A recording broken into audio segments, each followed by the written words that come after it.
தமிழ் குரல் நேயர்களுக்கு வணக்கம். இது ஒரு சிறப்பு நேர்காணல். தமிழக வாழ்வுரிமை கட்சியினுடைய ஒழுங்கு நடவடிக்கை குழுவினுடைய தலைவர் திரு திருமால் வளவன் அவர்களோட இணைஞ்சிருக்கோம். தொடர் வணக்கம். தொடர் வணக்கம். சமீபத்தில் பாத்தீங்க அப்படின்னா பாமக அப்படிங்கிறது நேரடியாகவே ஒரு டெல்லியினுடைய கட்டுப்பாட்டுக்குள்ள வர்ற மாதிரியான ஒரு சூழல் தொடர்ச்சியா ஏற்பட்டுக்கிட்டே இருக்கு.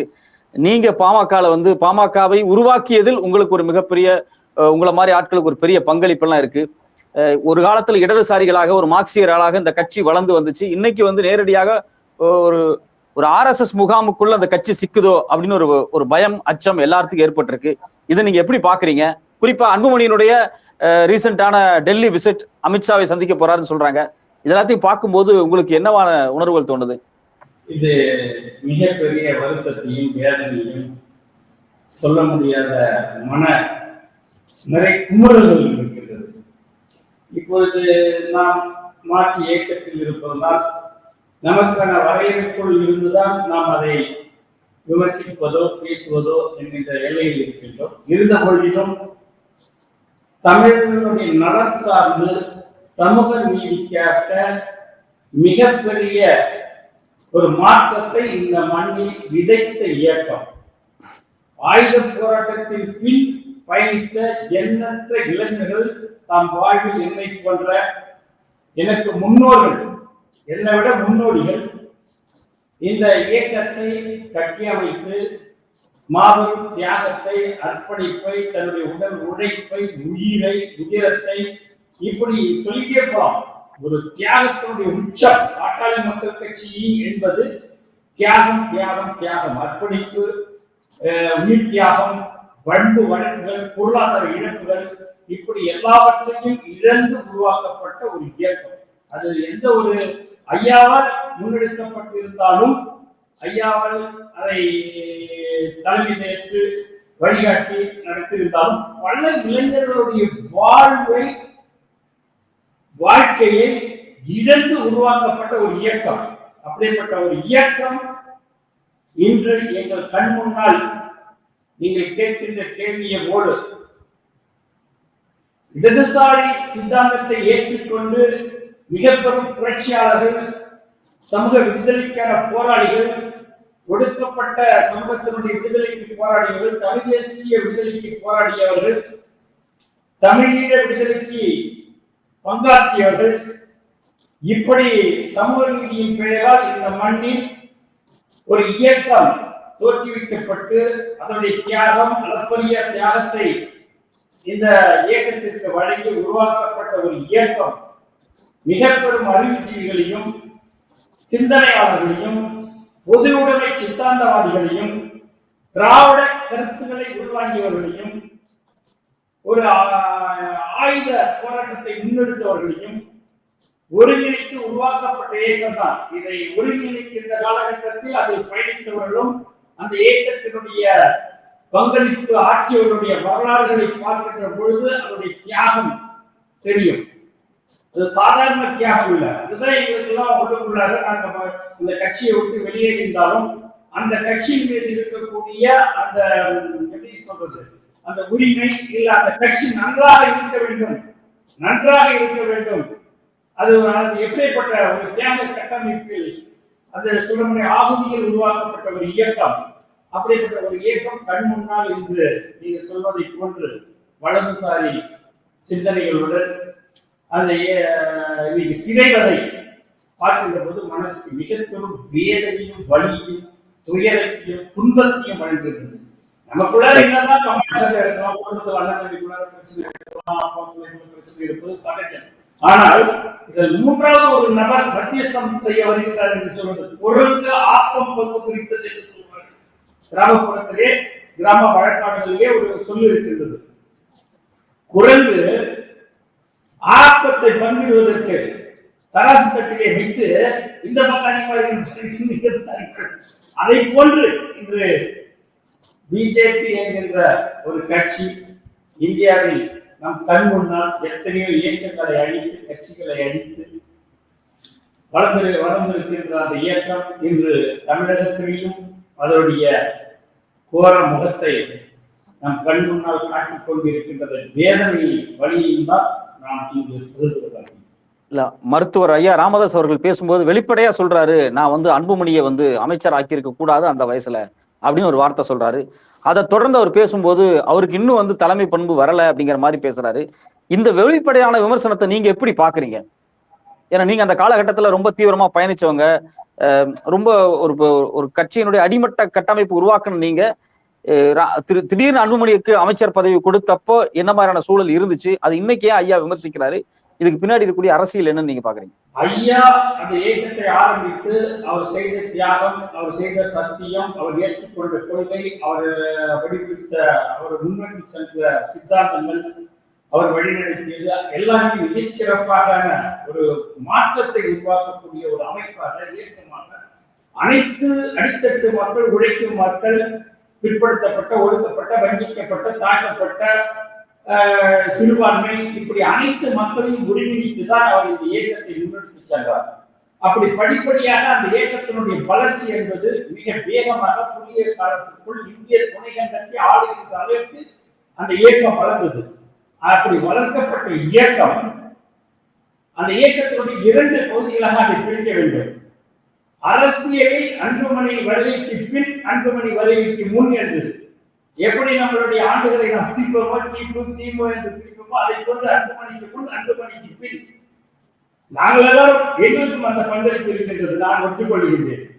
இந்த இயக்கத்தை அடுத்த காலகட்டத்திற்கு சிதையாமல் அதை முன்னெடுத்து செல்ல வேண்டும். இன்னொரு இடத்திலே கொடுத்து அவர் அந்த இயக்கத்தை சரியாக நடத்தாமல் இதை சிதைத்து விடுவாரோ, துரோகம் செய்து விடுவாரோ என்கிற அச்சத்தின் காரணமாக ஏன் நாம் அன்புமணி அவர்களையே இந்த இயக்கத்தின் அடுத்த கட்ட தலைவராக, அமைச்சராக கொண்டு வரக்கூடாது என்றுதான் 2ஆம் கட்டத்தில் இருக்கக்கூடிய தலைவர்கள் எல்லாம் அழுத்தம் கொடுத்து டெல்லிக்கே என்னுடைய சகோதரர்களாம் சென்றார்.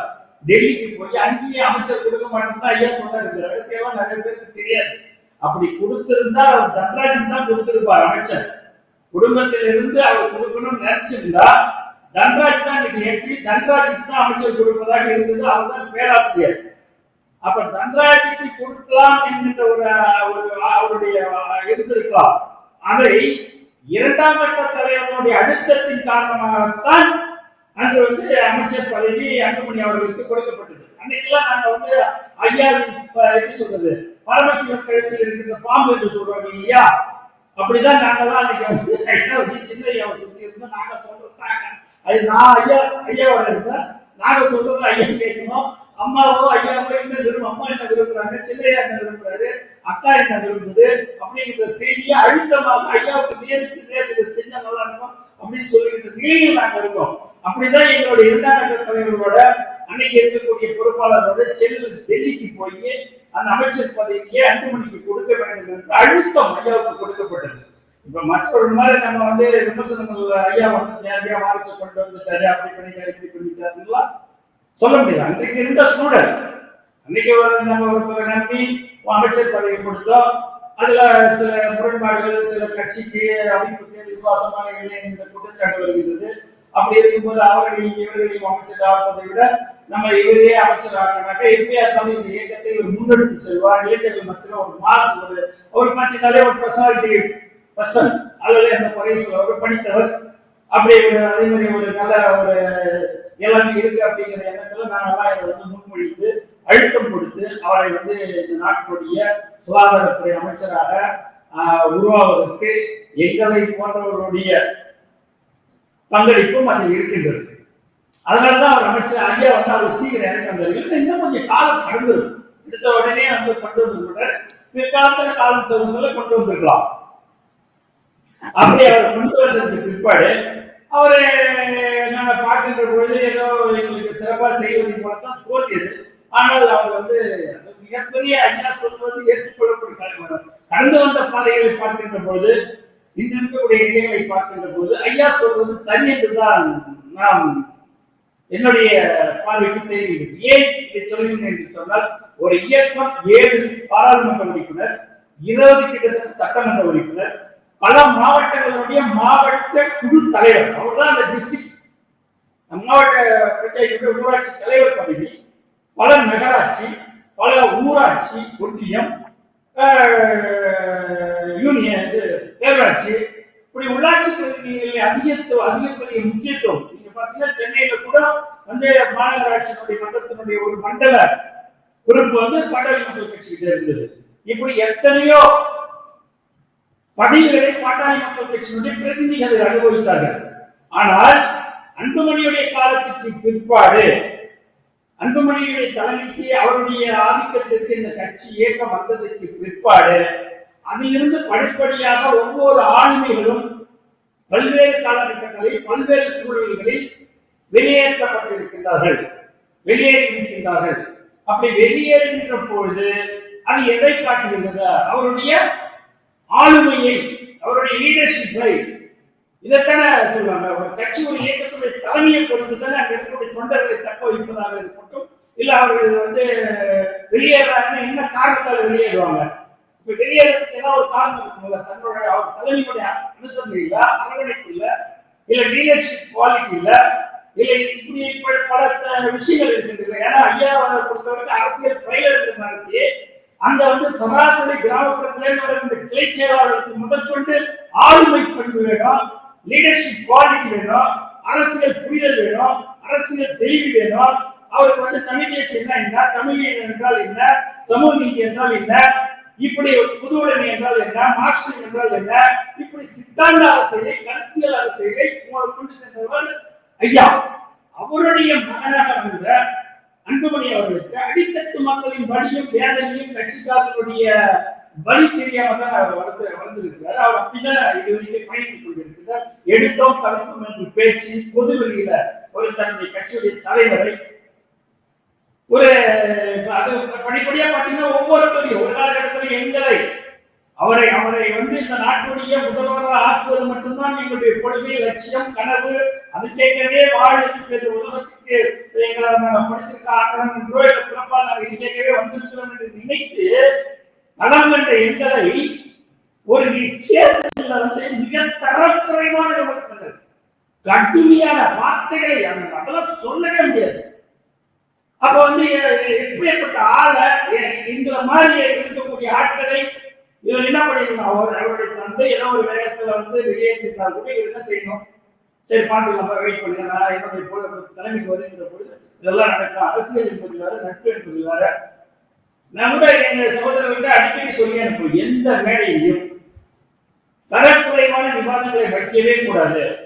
அவருடைய குடும்பம் நம்முடைய பிள்ளை கூட வளர்த்தாங்க, அவருடைய அம்மா, அவருடைய சகோதரிகள் ஐயாவோ அந்த நிலையை பொறுத்தவரைக்கும் எங்களை வந்து அன்புமணி மேலே எங்களுக்கு எந்த கோபமே கிடையாது. ஆனால் அவர் இடைக்காலத்தில் அவருடைய செயல்பாடுகள் மீது அதுலதான் எங்களுக்கு வருத்தம், கடுமையான வருத்தம்.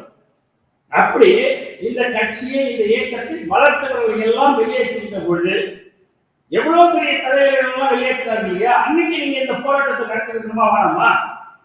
ஏன் அன்னைக்கு நடத்தல? உங்கள் மீது உங்களை வெளியேற்றுகின்ற பொழுது, உங்களை சொல்லுகின்ற பொழுது உங்களுக்கு வேகம் வருது இல்ல? அப்ப எல்லாருக்கும் அந்த வழி இருக்குல்ல. நீங்க புள்ளங்கிற ஒரே காரணத்தினால இவ்வளவு பெரிய போராட்டத்தை உங்களால நடத்த முடியுது. அன்னைக்கு தூக்கி போட்ட எவ்வளவு பெரிய ஆளுநர் தூக்கி கிடையாது, அவ்வளவுதானே கட்சிய.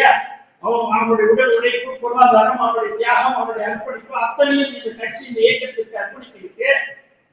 ஒண்ணு இல்லாததான அவன் வீதியில போய் கொஞ்ச நாள்ல பைத்தியக்காரன் வாழ்க்கையை சிரிஞ்சு போனா எத்தனை இளைஞர்களுடைய வாழ்வு அப்படி போச்சு.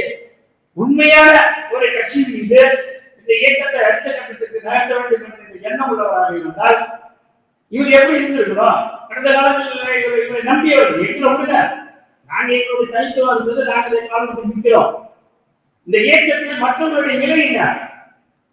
இந்த இயக்கத்திற்கு உழைத்த ஆயிரக்கணக்கான பல்லாயிரக்கணக்கான இளைஞருடைய வாழ்க்கை என்னாச்சு?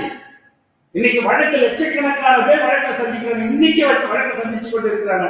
எந்த விதமான குண்டூசி முறைக்கு ஆதாயத்தை பெறாத ஒரு கட்சியுடைய தொண்டர் கிட்டத்தட்ட 30 ஆண்டு காலம் தன்னுடைய தியாகத்தையும் வேர்வையும் ரத்தத்தையும் உதிரத்தையும் இயக்கம் அமைப்பு பொருளாதாரத்தை கொண்டு இந்த கட்சியால் கண்ட பலன் ஏதாவது ஒரு குண்டூசி மனிதனை 5 ஆண்டு காலம் மத்தியிலே அமைச்சராக இருந்தார். ஒரு உதாரணத்துக்கு சொல்லுகிறேன், இவர் 5 ஆண்டு காலம் கேபினெட் மினிஸ்டர். சோலை ஒரு கடிதம் எழுதியிருந்தார், நக்கீரர் வந்தது. அது பெண்ணகரம் இடைத்தேர்தல் அப்ப அந்த சோலையை நக்கீரன் ஒரு கட்டுரை எழுதியிருந்தார். அந்த கட்டுரையில மருத்துவர் அன்புமணி எதை சொல்லி வாக்கு கேட்பார் என்று கடுமையாக விமர்சனம் செய்து ஒரு கட்டுரை எழுந்தது. என்ன ரயில்வே போர்ட்ல வன்னியர்களுக்கு எல்லாருக்கும் வேலை வாங்கி கொடுத்தாரா? ரயில்வே அமைச்சர் பெற்றதால சுகாதாரத்துறையில ஒரு மெடிக்கல் காலேஜ் 2 சீட்டு, இந்தியா முழுக்க 500 மெடிக்கல் காலேஜ் இருக்குது. அப்ப எத்தனை வன்னியர்களை மருத்துவர்களாக உருவாக்கி கேள்வி வைத்தார். எத்தனை பேருக்கு வேலை வாய்ப்பு உருவாக்கி தந்தார்? இல்லை ஒரு கட்சி ஒரு அமைப்பில் விட்டால் அந்த கட்சியுடைய மாவட்ட செயலாளர் லெவலில் இருக்கக்கூடியவங்க அந்த அதிகாரத்தினுடைய சும்மா மந்தா படிக்கிறதுக்கு யாரையாவது பயன்படுத்தி விட்டுருக்காரா? விசிட்டிங் கார்டு அடிக்காமலே 5 ஆண்டு காலம் முற்று முழுவதுமாக இவர் சுகாதாரத்துறையினுடைய அமைச்சராக இருந்து முடிச்சுட்டு வந்தார். தெரியுங்களா? எல்லா பேரும் விசிட்டிங் கார்டு கேட்பாங்க. மாநிலம், மாவட்டம், 2ஆம் கட்ட தலைவர் விசிட்டிங் கார்டு பாருங்க, அடிக்கல விசிட்டிங் கார்டு இல்லப்பா அவர் பதில். இதை விட ஒரு கொடுமை. நீங்க நிறைய இதுல இருந்து நம்ம தம்பி காடுவெட்டியாளருடைய மருமகன் மனோஜ் பேசும்போது சொல்லுவாரு, ஒரு கட்சி ஒரு ஆட்சி அதிகாரத்துக்கு வந்த உடனே கட்சியினுடைய பொதுச் செயலாளர்கள் கூட்டிய யார் ஒருவரும் அன்புமணியை சந்திக்க கூடாது, அவருக்கு எந்த இடையூறும் செய்யக்கூடாது, அவர்கிட்ட ஆப்ளிகேஷன் கேட்கக்கூடாது, அவர்கிட்ட ரெக்கமெண்டேஷன் போகக்கூடாது. இதை விட ஒரு படி மேலே சென்று சொல்லுகின்றேன். வன்னியர் சங்க கலசம் அணிந்தோ, வன்னியர் சங்க மஞ்சள் கலர் பனி போட்டுட்டோ, மஞ்சள் கலர் உடை உடுத்தியோ வன்னியர் என்று சொல்லிக் கொண்டு தன்னிடம் வரக்கூடாது. 5 ஆண்டு காலம் இப்ப டாக் போட்டுலாம் பேசுறாருங்களா? விமர்சனம் நிறைய இருக்கு. ஆனா இந்த ஆரோக்கியமான விமர்சனம், தரக்குறைவான விமர்சனமா அவர் இதெல்லாம் திருத்திக்கிட்டா இந்த இயக்கம், இந்த இளைஞர்கள் ஒரு ஒரு ஒரு புரோஜனம், குண்டூசி படத்தில் உப்புக்கு ஒரு நீராகத்தில் போடுகின்ற உப்புக்கு கூட புரோஜனம் இல்லை இந்த கட்சியால. ஆனால் அவர்கள் இவ்வளவு வேகமாகவும் இன்று வரை பணியாற்றுகின்றார்கள். நம்ம பேசுகின்ற போதே அந்த கொள்கையை ஏற்றுக்கொண்ட இளைஞர்களுக்கு ரத்தம் குத்திக்கும், உடம்பு சூடேறும், முறுக்கேறும். உடனே நம்ம தகாத வார்த்தைகளை திட்டுவோம். ஏன் இதுக்குன்னே சிந்திக்க மாட்டோம். ஏன்னா அவங்களுடைய பார்வையில் அவங்களுடைய சின்னையா மிகப்பெரிய தியாக வேள்விகளை கூட்டவர் அப்படின்னு அவங்க நினைச்சிட்டு இருக்கோம். அப்ப இந்த 5 ஆண்டு காலத்தில் அவர் எங்கேயாவது பாராளுமன்றத்திலோ இல்ல பிரஸ் மீட்லயோ இல்ல பொது மேடைகளிலோ இல்ல கட்சி கூட்டங்களிலோ வன்னியர் என்கின்ற வார்த்தையை எங்கேயாவது அன்புமணி உபயோகித்தார் என்று நிரூபிக்க முடியுமா? யாருடைய தியாகம், யாருடைய அர்ப்பணிப்பு, யாருடைய உழைப்பு, எதிரில் அமைச்சரான, எப்படி அமைச்சரான, என்ன மக்களை சந்தித்த அமைச்சரானீங்களா? இன்னைக்கு கூட நிறைய பேர் பேசி இவருக்காக நான் கொலைப்படி சுமந்திருக்கின்றேன். கொலை வழக்கு 80-800 போலீஸ் ரிக்ரூட்மெண்ட் பண்ணி என்ன என்கவுண்டர் பண்ண சொன்னாங்க. எங்க பார்த்தாலும் என்கவுண்டர், கண்டவுடன் சொல்ல உத்தரவு. பிரேம்குமார் எஸ்பி தலைமையில டீம் போட்டாங்க. இந்தியா முழுக்க சல்லாடப்பட்டு தேர்ந்தான். அப்ப ஏன் அந்த வழக்கு எதுக்காக வந்தது? அன்புமணியை ராஜ்யசபை எம்பியா கலைஞர் ஆக்கி அமைச்சர் உருவாக்கி கொடுக்கிறாரு. கடலூர் மாவட்டத்தில் ஒரு டிஸ்ட்ரிக்ட் கோர்ட் சேர்மன் டிஎம்கே தமிழகத்திலேயே ஒரே ஒரு இடத்துல மட்டும்தான் பாட்டாளி மக்கள் கட்சியுடைய துணையோடு டிஸ்ட்ரிக்ட் கோர்ட் சேர்மனை கைப்பற்றியது கடலூர் மட்டும்தான். அந்த டிஸ்ட்ரிக்ட் கோர்ட் சேர்மன் கணேசன் இந்திய அமைச்சர் லேபர் மினிஸ்டர் இருக்கக்கூடிய இன்னைக்கு தொழிலாளர் துறையுடைய அமைச்சராக இருக்கக்கூடிய கணேசன் அதை ரிசைன் பண்ணிட்டு எம்பிக்கு இருக்கிறாரு. எம்பிக்கு நின்று ஜெயிச்ச உடனே மாவட்ட டிஸ்ட்ரிக்ட் சேர்மன் வேக்கண்ட் ஆகுது. உடனே எலெக்ஷன் வருது. அப்ப பாட்டாளி மக்கள் கட்சியில் இருக்கக்கூடிய ஒரு நபரை அனைத்து இந்திய அண்ணா திமுக தன்வசப்படுத்தி அந்த ஓட்டை மாத்தி போட்டு அதையும் கைப்பற்றிட்டாங்க. அப்ப ஆளுங்கட்சி அதிகாரம் அமைச்சர்களை விட்டு அப்ப அந்த மாத்தி ஓட்டு போட்ட வெங்கடேசன் இந்த மாவட்ட கவுன்சிலர் 5 நேரம் அம்மா கிட்ட போய் இந்துல டெக்னிஸ் ஓகே பண்ற மாதிரி போட்டோ இங்கிலீஷ் இந்துல அப்படி அவருக்கு பாதுகாப்பு கேட்கிறாங்க. நான் இருக்கிற வழக்கு அப்படின்னு அந்த அம்மா சொல்லி அனுப்புறாங்க. அப்படி பாதுகாப்பு கொடுக்கப்பட்ட 5 அமைச்சர்கள் துணை சொல்ற நூற்றுக்கணக்கான கார்ல ஊர்வலம் வந்து அவர் வீட்டுல இருக்கிறாரு. அன்னைக்கு எங்களை திராவிட முன்னேற்ற கழகத்தினுடைய தலைமையை சேர்ந்தவர்கள் இதுதான் கூட்டணி தர்மமா, இந்த ஓட்டு மாற்றி ஓட்டு போட்டதால இதுதான் கூட்டணி தர்மமா என்று கேட்கிறார்கள் தலைவர்கள். அது ஐயா சொல்லிடுறாரு, எனக்கு ஒண்ணும் தெரியாது, நீங்க வேலை கேளுங்க. அப்ப என்று என்னுடைய சட்டமன்ற உறுப்பினர் அன்னைக்கு சட்டமன்ற உறுப்பினர் இதெல்லாம் உங்க நாங்கெல்லாம் சொன்னபடி நடந்துக்கிட்டோம், நீங்க சொன்னபடி நடந்துக்கீங்க, இது கூட்டணி தர்மமானு கேட்கிறாரு.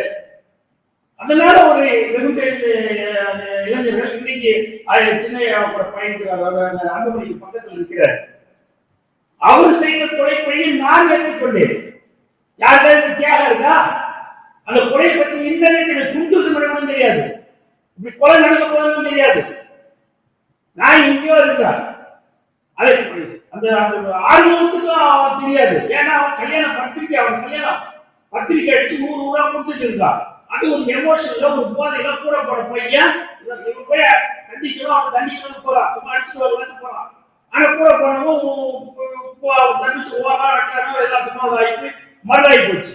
ஆனால் நானும் என்னுடைய சகோதரர்களும் எனது குடும்பமும் அன்புமணி அமைச்சராக ஆக வேண்டும், நிரந்தரமாக அமைச்சராக இருக்க வேண்டும் என்ற ஒற்றை காரணத்திற்காக இந்தியா முழுவதும் தேடக்கூடிய குற்றவாளியாக அறிவிக்கப்பட்டு 4 வாரங்கள் 2 வருஷம் தலைவராகும்.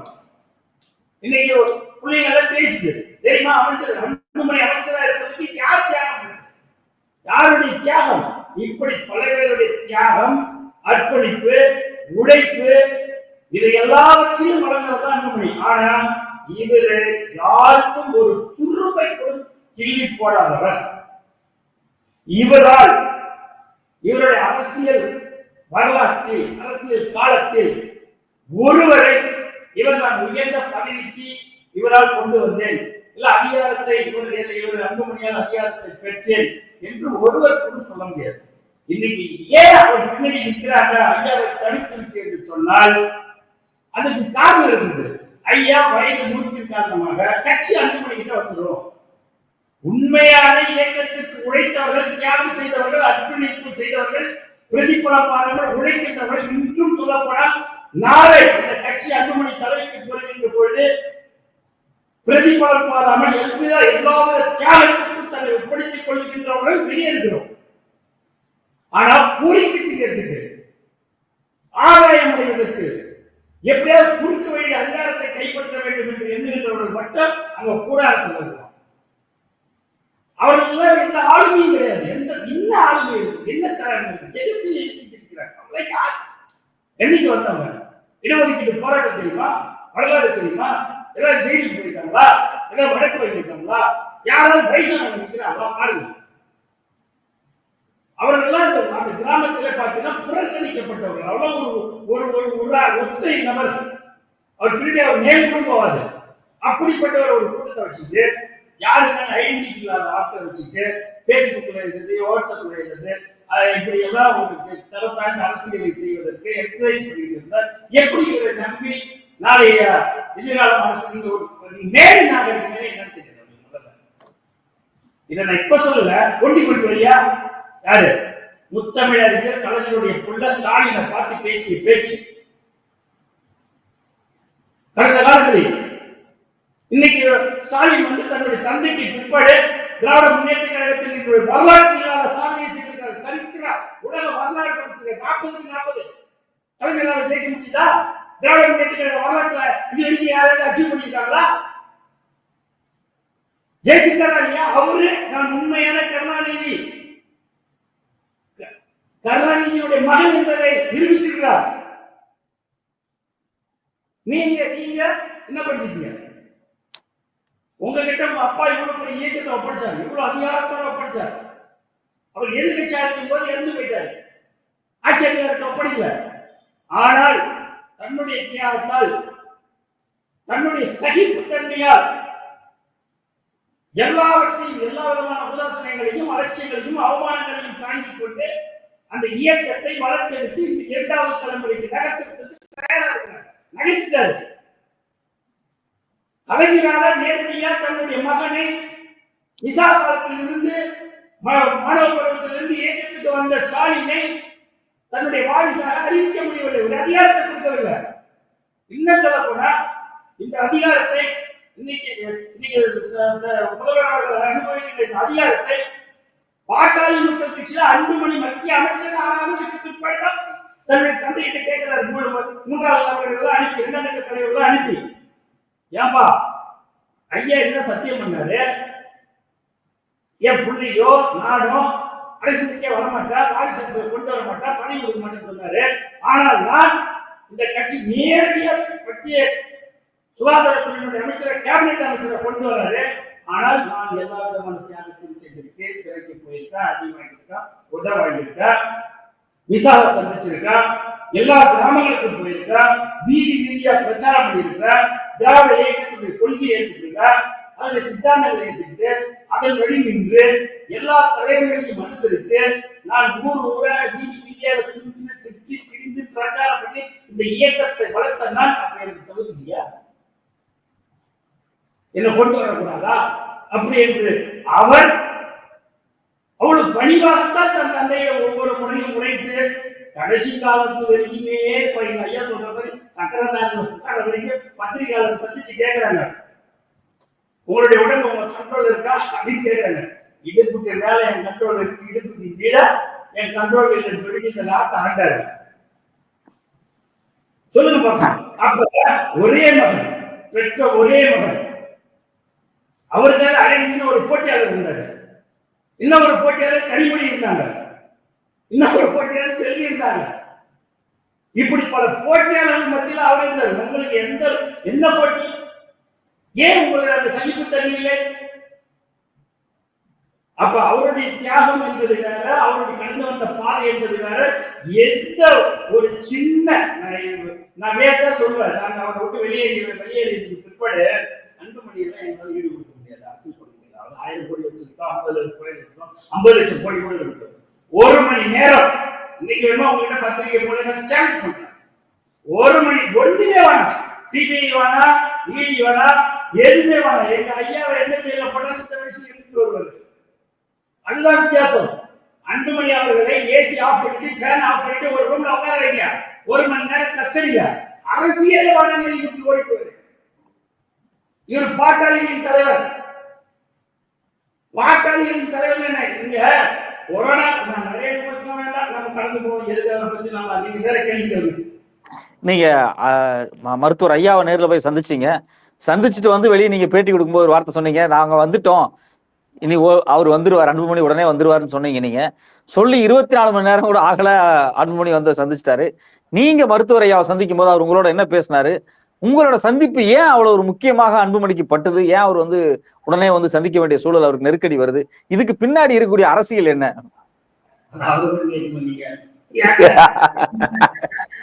அவரு சந்திச்சு வந்து அவர் சொல்றாரு, அம்மா வேணுமா வந்து 9 மணிக்கு தான் அவர் வந்து செயல்பட வந்துட்டார்.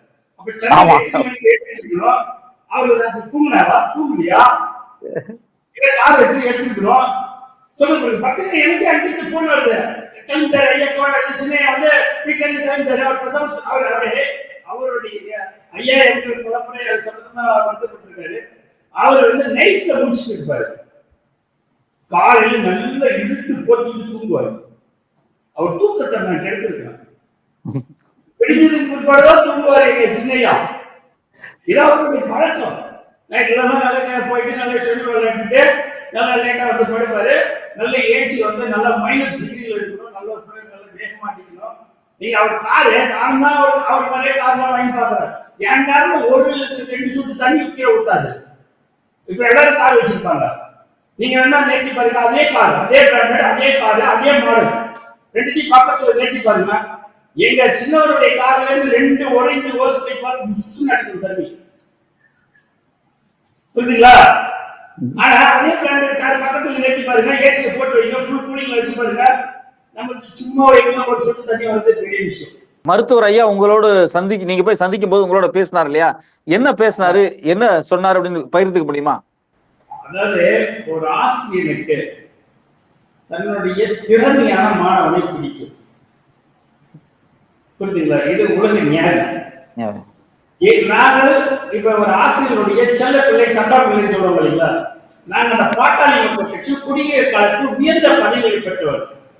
நான் எப்படியும் சொல்றேன், எங்க தம்பி கட்சி இருக்காரு, எனக்கு எந்த பதவியுமே கொடுக்கல. என்னமோ ஒரு பதவி சொல்றேன், அது உண்மையா போய் எனக்கு தெரியாது, புரியுதுங்களா? ஆனா பாட்டாளி மக்கள் கட்சியுடைய தியாக வரலாற்றில் இரண்டு அண்ணன் தம்பி இருவருக்கும் உயர் பதவிகளை கொடுத்து அழகு பார்த்தவர் மருத்துவர் ஐயா. இணை பொதுச் செயலாளர், துணை பொதுச் செயலாளர். ஏன்னா தலைவர் வந்து தாழ்த்தப்பட்ட ஒருத்தர் கொடுத்துடணும், பொருளாதாரம் வந்து சிறுபான்மை சமூகத்துக்கு கொடுத்துடணும். அப்ப இருக்கிற பதவியில உயர்ந்த பதவி எது? பொதுச் செயலாளர் வந்து கொடுத்துடணும்.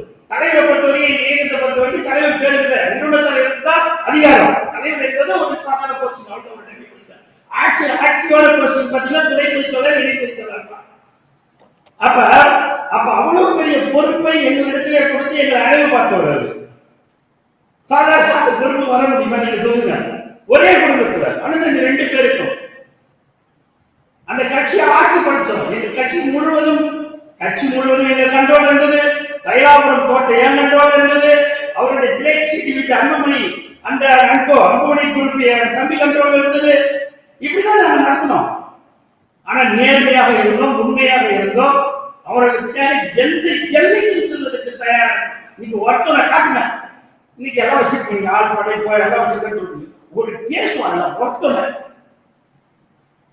ஒரு அந்த தியாகத்திற்கு, அப்படி தியாகத்திற்கு உங்கள் பின்னாடி அப்படி எல்லாம் ஒருத்தவர் இருக்கின்றார் என்று சொன்னால் இன்னைக்கு நீங்க இப்படி எல்லாம் இந்த கட்சி இவ்வளவு தோல்விகளை அடைய வேண்டியது, இவ்வளவு அவமானங்களை சந்திக்க வேண்டியது. நீங்களாம் நிறைய ஊடகங்கள்ல ஒரு செய்தி அன்புமணியை பற்றியோ மருத்துவர் ஐயாவை பற்றியோ ஒரு செய்தி தவறாக வெளியிட்டு எவ்வளவு பெரிய அச்சத்தை உருவாக்கி வச்சிருக்க அச்சம் இருந்தது. இன்னைக்கு நீங்க ஒண்ணு கிடையாது. இன்னைக்கு ஐயாவுடைய இந்த பிரச்சனைக்கு பிற்பாடுதான் அவரை வந்து சமூக ஊடகமும் இன்னைக்கு இருக்கக்கூடிய ஊடகம், பத்திரிகை, டிவி, தொலைக்காட்சி எல்லாம் வந்து அவரை வந்து கிண்டல் பண்றது நிறுத்திட்டாங்க. இப்ப ஐயா ஒரு இது உருவாயிடுச்சு. இன்னைக்கு எல்லா எதிர் விமர்சனங்களை வைத்தவர் அனைவரும் அவருடைய தியாகத்தை போட்டு பேச ஆரம்பிச்சிட்டாங்க. அவருடைய கடந்த வந்த பாதையை போட்டு நான் முதற்கொண்டு நான் பண்ணிட்டு இருப்பேன், பேசிட்டு தான் இருப்பேன். ஏன் இன்னைக்கு பேசுறேன்? இன்னைக்கு நான் பாடல் கட்சி அணிஞ்சிட்டு இடம் நான் பாடல் கட்சி இணையில, நான் பாடல் கட்சியில போய் இணைய போறது இல்லை. ஏன் பேசுறேன்? ஒரு உண்மையை யாரும் மறைக்க முடியாது. இதுதான் நிதர்சன உண்மை. இன்னைக்கு தோழர் திருமாவளவனாக இருக்கட்டும், இன்னைக்கு காங்கிரஸ் இயக்கங்களா இருக்கட்டும், இன்னைக்கு திமுக இருக்கக்கூடிய தலைவர் குறுந்தலைவர்களா இருக்கட்டும், இன்னைக்கு எல்லாரும் அவரை வந்து இன்னைக்கு யாராவது உதாசனப்படுத்துவதற்கோ இல்லை அவருடைய அரசியல் தியாகத்தை அவருடைய உழைப்பை யாராவது வந்து குறை சொல்வதற்கோ சிலர் அரசியல்ல சில விஷயங்கள் இருக்கும். ஏதோ ஒரு சூழல் ஏதோ ஒரு இருக்கு. அத்தனையும் எங்களுடைய பார்வையில் என்னுடைய பார்வையில் குறிப்பாக இது முழுக்க முழுக்க முழுக்க இது வந்து தன்னுடைய பாச மகனால் இந்த இயக்கத்துடைய கொள்கை சித்தாந்தம் கருத்தியல் கடந்து வந்த பாதை அத்தனையும் தியாகம் செய்தது தானே, விட்டு கொடுத்தது தானே, துரோகம் பண்ணது தானே. ஒருபடி மேல போய் சொன்ன தன்னை நம்பியவர்களுக்கு, இயக்க கட்சிக்காரர்களுக்கு, சமுதாயத்துக்காரர்களுக்கு எந்த எதிர்ச்சொல்லி நம்ம அரசியல் நடத்தணும்னோ அதுக்காக அந்த சித்தாந்தத்திற்கு, அந்த கருத்தியலுக்கு, அந்த லட்சியத்திற்கு எல்லாவற்றுக்கும் நம்ம எதிராக நீங்க பயணித்துக் கொண்டிருக்கிறோம். இதுக்கு காரணம் என்ன? அதான் அவர் உருவாங்க நினைச்சு பார்க்கிறாரு. நம்ம எப்படி எல்லாம் சத்தியம் பண்ணணும், நம்ம எப்படி எல்லாம் வாழணும், எப்படி நம்ம போற்று இந்த சமூகம் எப்படி நம்ம கடவுள் மாதிரி அதுதான் சொல்றாரு இல்ல. நான் கடவுளை பார்த்த கடவுள் உண்மைதான். இன்றும் அந்த சமூகத்துக்கு கடவுள் கடவுள் அப்படின்னு சொன்னால் மருத்துவர் ஐயாவா இது அவருடைய அக்னியாமுடைய புத்தகத்தில் எழுதிப்பாரு. அவிழ்த்து விட்ட நெல்லிக்காய் மூட்டைகளாக சிதறந்து கிடந்த சமுதாயம், பெரும்பான்மை சமூகமாக அந்த வன்னிய சமுதாயத்தை ஒரு கொடையின் கீழ் ஆர்கனைஸ் பண்ணாரு. இன்னைக்கு பிடிக்கிறவங்க பிடிக்காதவங்க, நல்லவங்க கெட்டவங்க, ஏற்றுக்கொள்றவங்க, திமுக இருக்காங்க, அதிமுக, காங்கிரஸ் இருக்காங்க, கம்யூனிஸ்ட் இருக்காங்க, ஆயுத போராட்டத்தில் கொண்டு இருக்காங்க, எல்லாராலையும் ஏற்றுக்கொள்ளப்பட்ட ஒரு பிரதிநிதி, ஒரு கட்சியுடைய தலைவராக பார்க்கப்பட்ட மருத்துவர் ஐயா இன்று எப்படி அவருடைய நிலை என்ன? இதைத்தான் நினைச்சு எல்லாரும் வருத்தப்படுறாங்க, வேதனைப்படுறாங்க. ஐயா ஒரு சூழலை நம்ம கூட தமிழக தலைவர் எங்களுக்கு கூட திராவிட முன்னேற்ற கழகத்தில் திமுக கூட்டணி வச்சதால் தமிழ் விமர்சனம் பண்றாங்க. காரணம் என்ன? ஈழப்படுகொலையை தமிழர் தலைவர் என்று சொன்ன தலைவர் கலைஞர் அவர்களால் அவருடைய கருத்து அவர் ஆட்சி அதிகாரத்தில் இருக்கின்ற பொழுது, அவர் கண்ணரசுகள் மத்தியிலும் மாநிலத்திலும் அதிகாரத்தில் இருக்கின்ற பொழுது இன படுகொலையை கண்டிக்கல, அதை தடுத்து நிறுத்தல அப்படிங்கிற ஒற்றை பார்வையால் அவருக்கே நம்ம ஒரு தமிழ் தேசிய பேசுகின்றவர்களுக்கு வழங்குகின்ற பட்டம் என்ன? தமிழக துறை, தமிழக தலைவரை தமிழக துறை என்று விமர்சித்தார். இன்றும் விமர்சிக்கிறார்கள், கடுமையாக அவர் மீது இந்த குற்றச்சாட்டை வைக்கின்றார்கள். அப்ப ஒரு நீங்கள் அதனால் நீங்க திராவிட முன்னேற்ற கழகம் அதுக்கு செய்த நீங்க தமிழகத்துக்கு செய்த தியாகம் என்பது ஆட்சி இருமுறை எழுந்திருக்கிறார்கள். அவருடைய தியாகம் எந்த கட்சியும் கிடையாது. இன்னைக்கு தமிழ்நாட்டு வரலாற்றில் எவ்வளவு இருக்கு? 2 முறை ஆட்சியை இழந்த ஒரு கட்சி, ராஜீவ்காந்தி படுகொலையின் மீது கொலைப்பழி சுமத்தப்பட்ட ஒரு இயக்கம், எந்த சம்பந்தமும் இல்லாமல் கொலைப்பழியை சுமந்தவர் கலைஞர் அவர்கள் அந்த இயக்கம். ஆனால் அவரே அது வயது மூப்பின் காரணமாக தன்னுடைய அந்த நிலையிலும் உண்ணாவிரதம் 1 மணி நேரத்துக்கு மேல அந்த உண்ணாவிரதத்தை கண்டினியூ பண்ண முடியல. அதை எவ்வளவு விமர்சனம் பண்ண விமர்சனம் பண்ணி கொண்டு இருக்காங்க இன்னைக்கு வரைக்கும். ஆனா எங்க ஐயா அவர் கடந்து வந்த பாதை எப்படிப்பட்ட பாதை? அப்ப அவர் மீது இந்த விமர்சனங்கள் தான் இப்படிப்பட்ட கையேண்டி பொட்டி மணி, அந்த மணி பொட்டிய இது சூட்கேஸ், இது வரல, அது வரல, லட்டு வரல, ஸ்வீட் பாக்ஸ் வரல, 3 கட்சியில சொல்றாங்க, 3 கட்சிக்கு ஒரே நேரத்தில் காசு வைக்கிறாங்க, அண்ணன் தான் வைக்கிறான்னு சொல்றாங்க. சரி, பிஜேபியில வாங்க ரைட்டு, அதிமுக கூட்டணி வரன்னு சொல்றாங்க ரைட்டு, திமுக 150 கோடியா வாங்க. நான் சொல்லலையா, எல்லா மீடியாவும் சொல்றாங்கல்ல, எல்லாத்தையும் பேசுறாங்கல்ல, சவுக்கு கூட பேசுறாங்கல்ல, ஏன்னா ஊடகத்தில் வருதுல்ல. அப்ப 3 இயக்கத்தில் இருக்கவங்ககிட்டயும் பணம் வாங்கிட்டு நான் உத்தமன் பேசினா இந்த கட்சியுடைய நிலையும் இந்த தொண்டனுடைய மன இது விமர்சிக்கப்படுமா முடியுமா? கடுமையான விமர்சனங்களை முன்வைக்கிறீங்க. இப்ப வட தமிழ்நாட்டில் இருக்கக்கூடிய வன்னியர் சமூகத்தை ஒரு நெல்லிக்காய் மூட்டை அவிழ்த்து விட்டு கிடந்த மூட்டையை ஒன்றாக அள்ளி கட்டி ஒரு குடைக்கின் கீழே கொண்டு வந்தார் அப்படின்னு ஆழமா சொல்றீங்க. எதிர்காலம் எப்படி இருக்கிறது? வட தமிழ்நாட்டினுடைய எதிர்காலம், குறிப்பாக வன்னியர் சமூகத்தினுடைய எதிர்காலம். தமிழக வாழ்வுரிமை கட்சியினுடைய தலைவர் திரு வேல்முருகன் அவர்கள் அவர் வன்னியர் சமூகத்துக்கான தலைவரை தாண்டி ஒரு தமிழ் தேசிய தலைவராக அடையாளப்படுகிறார். அவருடைய தலைமை வட தமிழ்நாட்டில் எந்த அளவுக்கு செல்வாக்கை பெறும் அப்படின்னு நீங்க பாக்குறீங்க? அவர் தமிழ் தேசிய நாயகன், நான் உட்பட தமிழ் தேசிய அரசியல் பயணிக்கிறோம். பட் ஒரு சமூகம் அதை சார்ந்து நாங்கள் இருப்பதால அதில் நடக்கக்கூடிய பிரச்சனைகளை விமர்சனம் செய்வதற்கோ ஆதரிப்பதற்கோ இல்ல இது கூடாது என்பது இல்லை. எந்த சமூகமாக இருந்தாலும், எந்த இயக்கமாக இருந்தாலும், எந்த கட்சியாக இருந்தாலும் எங்களுடைய குரலை நாங்கள் ஆழமாக வேகமாக பதிவு செய்வோம். இதில் நாம பின்வாங்குவது எதுவுமே கிடையாது. அதுக்கேற்ற நாளைக்கு லாபம் என்ன, இது என்ன, அவங்க என்ன அப்படிலாம் இது பண்ண முடியாது. ஆனால் இன்றும் நாங்கள் சொல்லுகிறோம், இந்த இயக்கத்தை மீட்டெடுக்க வேண்டும் என்று சொன்னால் அன்புமணி சிறைக்கு செல்ல வேண்டும், வழக்கை சந்திக்க வேண்டும். நீ ஜெயிலுக்கு போ. ஏன் நீ ஜெயிலுக்கு போட்டு பயப்பட? இதை யாரும் கேட்கறதுக்கு தைரியம் இல்லை. ஒரு பெண்ணா இந்த கனிமொழி அவர்கள் சிறைக்கு தீகார் சிறைக்கு போலியா? அந்த ஆட்சி அதிகாரத்தில் இருக்கின்ற பொழுது அவர் வயது மூப்பின் காரணமாக கண்ணீர் வடித்தார் கலைஞர் அவர்கள். தன் மகள் தன் கண் முன்னாலே சிறைக்கு போவதை பார்த்து ஓடி சின்னி மூப்பத்தி எல்லாத்தையும் கைடி கொடுத்துட்டு விநாயக பாணியாக ஒரு பெண் தீகார் சிறைக்கு போனாங்க இல்லையா? வழக்கை எதிர்கொண்டாங்க இல்லையா? வழக்கில் வெற்றி பெற்று வந்தாங்க இல்லையா?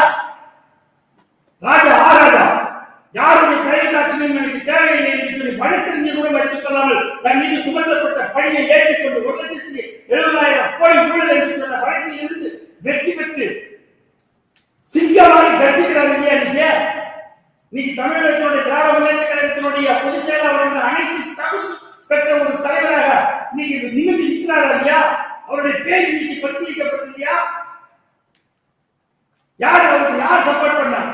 கட்சி சப்போர்ட் பண்ணல, இல்ல அவருக்கு பெரிய விட்டாமிராசலும் தொழிலதிபர்களும் இண்டஸ்ட்ரியலிஸ்டும் பிசினஸ் மேனும் நீதிமன்றங்களும் சப்போர்ட் பண்ணாங்களா?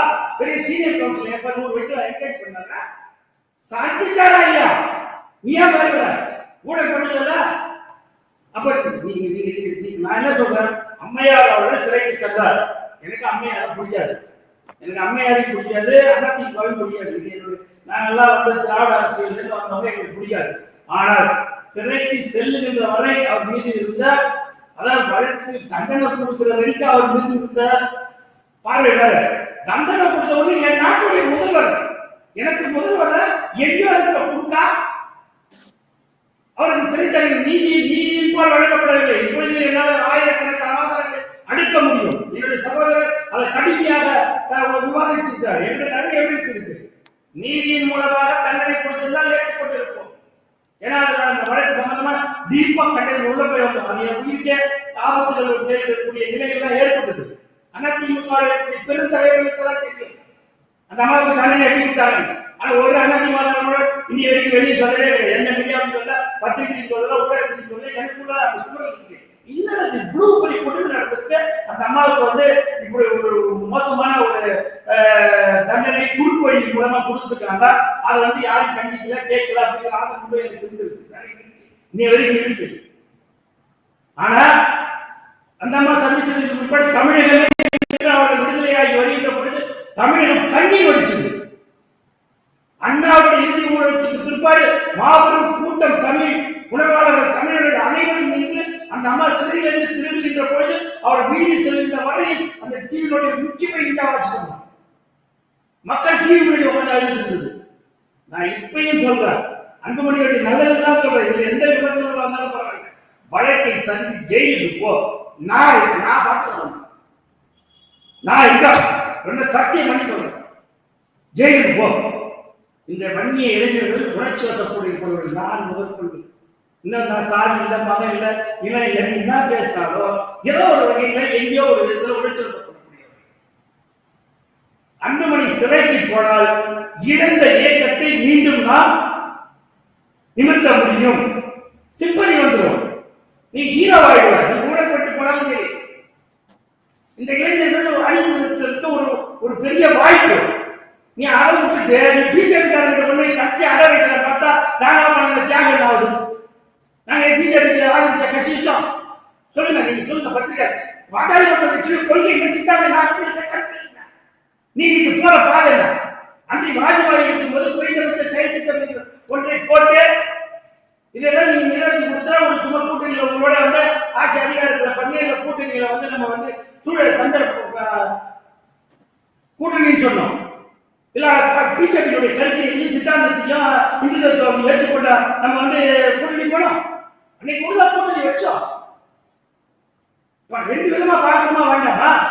நீ இருக்கக்கூடிய இளைஞர்கள் எல்லாம் காயடிச்சு விடுறதுன்னு சொல்லுவாங்க, மாட்டுக்கு காயடிச்சு விடுவாங்க தெரியுங்களா கிராமத்துல. அது மாதிரி எல்லாரும் காயடிச்சு விட்டுட்டாங்க, எல்லாம் சாதியை பிடிச்சிட்டு இருக்காங்க, சாதி வெறி பிடிச்சிட்டு இருக்காங்க. ஐயா அப்படியே கட்சி வச்சு வளர்த்தாங்க. ஒன்று கூட்டுவதற்கு இந்த சாதியத்தை பயன்படுத்தி கொண்டார். அந்த மக்களுக்கு விடுதலை கேட்க அதுக்கு அடுத்த ஸ்டேஜ் என்ன பண்ணாரு?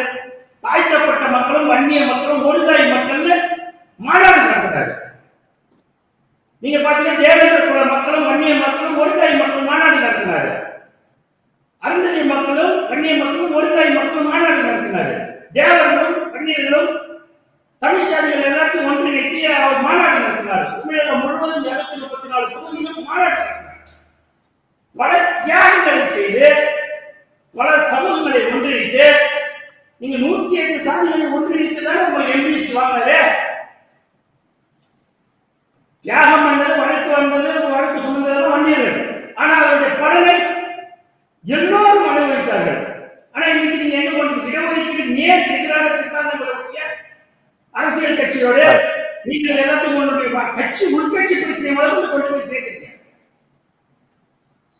உங்க குடும்பத்துல உட்காருங்க, உங்களுடைய 2 சகோதரிகள் இருக்காங்க, அவருடைய மாப்பிள்ள 2 பேர் இருக்காங்க, 2 பேரும் நல்லா படிச்சவங்க. இந்த பார்லிமெண்ட் எம்பியா இருக்க தண்டராஜ் இருக்கிறாரு, உங்க குடும்பத்திலே டிஐஜி இருக்காரு. அவர் டிஐஜி ஒரு போலீஸ் துறை பெரிய அதிகாரத்தில் இருந்தவர் இருக்காரு. மிகப்பெரிய ஒரு பேக்ரவுண்ட் ஐயாவோட உங்களுக்கு இவ்வளவு பெரிய ஒரு பேக்ரவுண்ட் வேணும்ன்றதுக்காக பார்த்து பொண்ணு எடுத்தாரு, பொண்ணு கொடுத்தாரு. அவர் கிருஷ்ணசாமி இருக்கிறாரு. இன்னைக்கு சிட்டிங் கடலூர் எம்பி விஷ்ணு பிரசாத் இருக்காரு. உங்க சார்பா அவங்க உட்கார வையா, இவர் சார்பா எப்படி உட்கார, ஒரு பெரிய ஆளுமைகள் இருக்கு. உங்களுடைய துறைமுறை துறைமுறை அமைச்சர் இருக்கிறாரு, திமுக இருக்கிற அண்ணா திமுக அமைச்சர்கள் இருக்காங்க. மூசாமிலாம் இவங்களாலே அதிகாரத்தை விட்டு அம்மா 5 வருஷம் பதவியே விட்டு ஆரம்பிச்சிருது.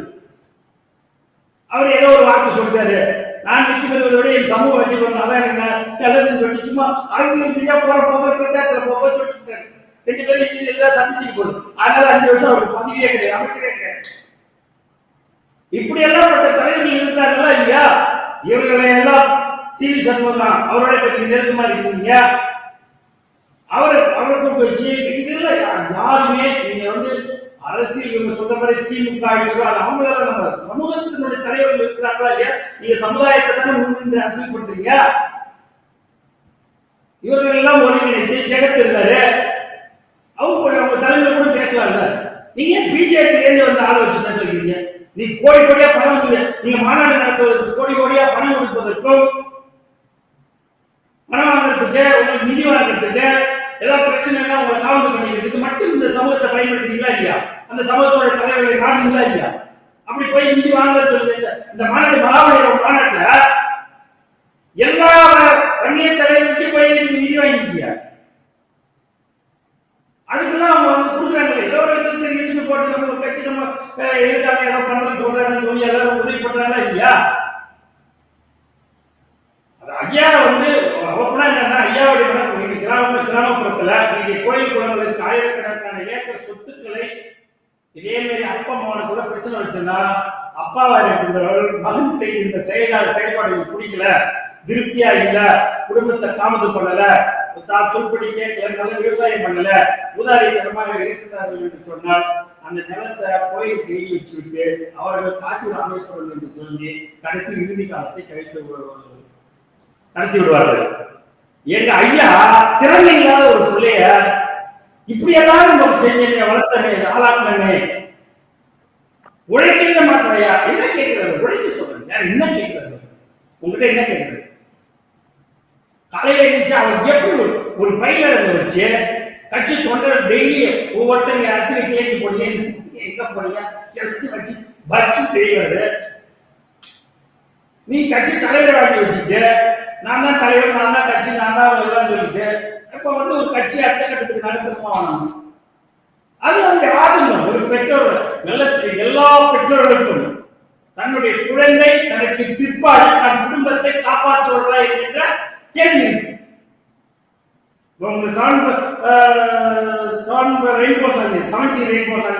அந்த படத்துல அந்த பெற்றோருடைய குமரல் என்னவோ அதே குமரல் தான் ஐயாவுக்கு வாடி தெரிஞ்சிருக்கு. நிறுவி சமஞ்சி ரெயின்போ காலனில அந்த கதாநாயகி மீது அந்த கதாநாயகனுடைய தந்தைக்கு என்ன குமரல் நாட்டில் படித்து போராட்டத்தை சொல்லுவாங்க. இதே குமரல் தான். இது எல்லா குடும்பத்திலையும் எல்லாரும் வீட்லையும் எல்லா இடத்துலையும் தந்தையா இருக்கின்ற ஒரு தகப்படக்கூடிய மனக்குமுறல். நாளைக்கு இதை நீ திறமையா கையாண்டினா உங்ககிட்ட கொடுத்துட்டு போறாரு. நீதான் எல்லாமே. அதை விட்டுட்டு நீ போய் சும்மா கருத்து சொல்றவன திட்டுறது, எவனை திட்டுறது, அவன் ஆளை விட்டு பேசுறது, அடிக்கிறது, கட்சி விட்டு நீங்கிறது, நீங்க யாரு இருப்பான்? கடைசியா யாரு இருப்பாங்க? மாத்தி மாத்தி இந்த மாதிரி நடவடிக்கைகளால என்ன என்ன பெற முடியும்? இந்த இயக்கத்துக்காக உழைக்கிறவங்க என்ன செஞ்சிருக்கீங்க? என்ன தியாகத்தை, என்ன அர்ப்பணிப்பு, என்ன ஒரு எதிர்கட்சி எம்எல்ஏ வந்து அவன் என்ன நாக்க கூட வைக்க முடியாது. அதெல்லாம் நாங்கள் 3 முறை பார்த்தோம். எதிர்கட்சி எம்எல்ஏ தான் எல்லாம் வெளி உலகத்தில் தொழிலாம் பண்ண காட்டிடலாம். அந்த பணி இருக்கிற வரைக்கும் பந்தாவா அப்புறம் திறங்க வந்து ஊர்ல பண்ணுவோம். எத்தனை எக்ஸ் எம்எல்ஏஸ் இந்த பாட்டாளி மக்கள் பயணித்த பூங்கார் எம்எல்ஏ 500 ரூபாய்க்கு வழியில் 1000 ரூபாய்க்கு வழியில் கடைசியில் அவர் இறுதி சடங்கு போன பாட்டாளி மக்கள் கட்சி எல்லாம் அந்த ஊர்ல அடிச்சு சட்டப்பட்டு தோற்று விட்டாங்க. என்னடா அதே மாதிரி மரக்கால எம்எல்ஏ ரிசர்வ் 5 வேட்டி 5 சட்டி நாங்க எடுத்து கொடுத்த கட்சி சார்பாக எடுத்து கொடுத்த தவிர ஒண்ணுமே வச்சுல. இன்னைக்கு போய் அவர் வீட்டை போய் பாருங்க. சிவகாமியின் சட்டுன்னு ஒருத்தங்க எங்க கட்சியில இருந்துட்டு போயிட்டாங்க. அவன் வெறும் 25,000 ரூபாய் 25 கோடி கொடுத்து கொடுக்கல. 500 தாலுக்கு செம்படை 25 தாலுக்கு அடிச்சு கொடுத்து கொடுத்தாங்க. இதுதான் எதிர்கட்சியில் இருக்கக்கூடிய எம்எல்ஏ கிடைக்கிற. விஜயகாந்த் கட்சியில சாதாரணப்பட்டவர்கள் எம்எல்ஏ வாங்கினாங்க. அவங்க பாருங்க. அவருக்கு தனித்துவத்தோடு ஏதாவது பஞ்சாயத்து பண்ணக்கூடிய கெப்பாசிட்டியோ, ரியல் எஸ்டேட் பண்ணக்கூடிய கெப்பாசிட்டியோ, இல்ல வேற ஏதாவது அவருக்கு பிசினஸ் அது இருந்தா அவங்க தப்பிச்சுக்கலாம். இல்லைன்னா ஒண்ணுமே பண்ண முடியாது ஒரு எம்எல்ஏ வச்சுட்டு. அதெல்லாம் தெளிவா இருக்காங்க ஆளுங்கட்சி. அதனால நீங்க என்ன பண்ணிருக்கீங்க? எத்தனை தொழிலதிபர்களை உருவாக்கி இருக்கீங்க? எத்தனை ஐஏஎஸ் உருவாக்கிட்டு, எத்தனை ஐபிஎஸ் உருவாக்கிட்டு, எத்தனை ஐஆர்எஸ் உருவாக்கிட்டு, எத்தனை ஜுடிஷியல் உருவாக்கிட்டு, அந்த காலேஜை திறம்பட நடத்திருக்கீங்களா? அந்த காலேஜ்ல கீவர்ட்ஸ் நிற்கிறாங்களா? கவுன்சிலிங்ல டாக்டர் ராமதாஸ் பொறியியல் கல்லூரியில டிக் பண்றாங்களா? எல்லாம் உங்க கட்சிக்காரங்க யாராவது அந்த ரெக்கமெண்டேஷன் வராங்க உங்ககிட்ட, எனக்கு கோடைக்குப்பத்தில் இருக்கிற இன்ஜினியரிங் காலேஜ்ல சீட் வாங்கி கொடுங்க யாராவது கேட்கிறாங்களா? அவங்க கேட்கிறாங்க சென்ட் ஜோசப்ல வாங்கி கொடுங்க, ஆர்எம்டில வாங்கி கொடுங்க, விஐடில வாங்கி கொடுங்க, பிஎஸ்சில வாங்கி கொடுங்க கேட்கிறாங்க. எவ்வளவு பேருடைய உழைப்பு, எவ்வளவு பேர் இதெல்லாம் வந்து திறமையா நடத்திய ஒரு இதுல வந்து ஆயிரக்கணக்கான பொறியாளர்களையும் ஆயிரக்கணக்கான மருத்துவர்களையும் உருவாக்கி, இல்ல ஐஏஎஸ் மாதிரி வந்து ஐஏஎஸ் ஆஃபீஸர், டிஎன்பிசி இத மாதிரி காம்படிட்டிவ் எக்ஸாம் இப்படி ஒரு சர்வீஸ் பண்ணி இந்த சமூகத்திற்கு அப்படின்னா இந்த சமூகம் உங்களுக்கு விசுவாசமா இருக்கும், உங்களை போற்றும், உங்களை கொண்டாடும். எதுவுமே செய்யாம சும்மா இருந்துட்டு நாங்க அதை பண்ண இதை பண்ண சும்மா இந்த ஜாதியை வெறுப்பேற்றி இந்த ஜாதியை சொல்லி இந்த ஜாதி இளைஞர்களை சிதைப்பது, வம்பு வழக்குகளில் மாட்டி விடுவது, அதை தவிர்த்து வேற ஏதாவது சாதிச்சுங்கன்னு சொல்லுங்க. ஐயா இடஒதுக்கீடு வாங்கி கொடுத்தாரு, நாங்க ஏற்கிறோம். ஐயா அடையாளம் காட்டாரு இந்த சமூகத்தை, ஒரு அதிகாரத்துக்கு இட்டு போனாரு. அதை தாண்டி நீங்க சாதிச்சது என்ன? உங்களுடைய காலத்துக்கு பிற்படி நீங்க சாதிச்சது என்ன? வாடி நம்பருக்கும் வழி இல்லாத நிலைதான். ஏதாவது சாதிச்சுன்னா சொல்லுங்க, நான் இதை நல்லா சாதிச்சேன். இன்னைக்கு ஐயா உங்களை மீது கடுமையான விமர்சனங்களையும் குற்றச்சாட்டுகளையும் வச்சதுக்கு பிற்படி பொதுப்பொருளாட்டுக்கு கல்யாணத்துக்கு அழைக்காம ஈஸியா யாரோ ஒரு கல்யாணம் பண்ண கல்யாணத்துக்கு உள்ள போய் வழிங்க, உங்கள் மனைவி மாற்றி மாற்றி கல்யாணத்துக்கு வராங்க. இன்னைக்கு விளையாடுறவங்க இந்த கட்சியில எத்தனை ஆண்டு காலமா பயணித்திருக்கிறார், அவர் எவ்வளவு நாளா பொதுச் செயலாளர் இருக்கிறார். நீங்கள் உச்சபட்ச அதிகாரத்தில் இருந்து ஆட்சியில் இருந்த போது அவருக்கு கார் வாங்கி தர வேண்டியது. எப்ப அவர் கார் கிடைக்குது? அப்படியாவது நல்லா ஒரு கார் கிடைச்சது, ரொம்ப சந்தோஷம். ஒரு கார் கிடைச்சது, ஒரு பழைய கார் தான். இப்ப கட்சிக்காரர்களுக்கு போன சாப்பாடு கிடைக்குது, ஏதோ ஒரு மனித வாப்பா வாப்பான்னு வந்தவரை அழைக்கிற அந்த நிலையே இப்பதான் வந்து இத்தனை ஆண்டுகால போராட்டங்களுக்கு பணியெல்லாம் சொல்லி நெருக்கடியால தக்க வைக்க வேண்டிய இன்னைக்கு மாற்றி மாற்றி பேசுறாங்க. கட்சிக்காரர்களுக்கு மரியாதை கிடைச்சிருக்கு பாட்டாளி மக்கள் கட்சியில, அது பாராட்டுக்குரிய விஷயம். கட்சிக்கு உழைப்பு தியாகம் பண்ணவங்களுக்கு மரியாதை கிடைச்சிருக்கு, அதை வரவேற்கிறேன். ஒருவேளை சாப்பாடு போடுறாங்க, இப்ப சாப்பாடு கிடைக்குது, மரியாதை கிடைக்குது, உடனே போன உடனே சந்திக்கலாம், பார்க்கலாம். இதுல பெரிய ஒரு மாற்றமா, மாற்றம் முன்னேற்றம் 2 மணி இப்பதான் மாறிட்டேன். இப்ப ஐயாவோட விமர்சனத்துக்கு இப்ப இந்த மாற்றம் வந்திருக்கு. இப்ப நானே சொல்றேன், இன்னும் ஐயா கடுமையான விமர்சனங்களையும் கடுமையான குற்றச்சாட்டுகளை வைக்கதான் வேற வழியே இல்லை. இது எல்லா இடத்துலையும் இயல்பு. அதிக நேரடியா அதிகாரத்துக்கு வந்தவங்களுக்கு தன்னை பற்றிய பார்வை தாங்கள் ஒரு இது தாங்கள் பெரிய உலக லெவலில் கற்பனை பண்ணுகிறது. இது உண்மை. அது என்னுடைய சகோதரனா இருந்தாலும் நான் சொல்லுவேன், அவருக்குமே யாரை கொண்டு வந்து சில விஷயத்துக்களை பொருந்தும். அதுக்கே நான் இவர் அவருக்கு நான் பேசுகிறேன். தன்னை தன்னை முதல்ல புரிஞ்சுக்கணும். தன்னை புரிஞ்சுக்கணும், தன்னை கூட இருக்கிறவங்க ஒவ்வொருத்தருக்கும் தன்னை சுத்தி என்ன நடக்குதுங்கிறது தெரியணும். அவங்களாவே தன்னை கற்பனை பண்ணிக்கொண்டு தனக்கு நிகரான தலைவர்கள் இல்லை, தனக்கு தன்னை வந்து ஒரு 10 பேர் சூழ்ந்துட்டு ஐயா ஐயான்னு சொல்லிட்டாலும் சின்ன சொல்லிட்டாலும் இல்லை இதுதான் உலகமா? அப்படி இருந்தா நீங்க ஒரு தொகுதியில வெற்றி பெற்றுக்கணும் இல்லையா? உங்களுக்கு மக்கள் செல்வாக்கு இருந்தா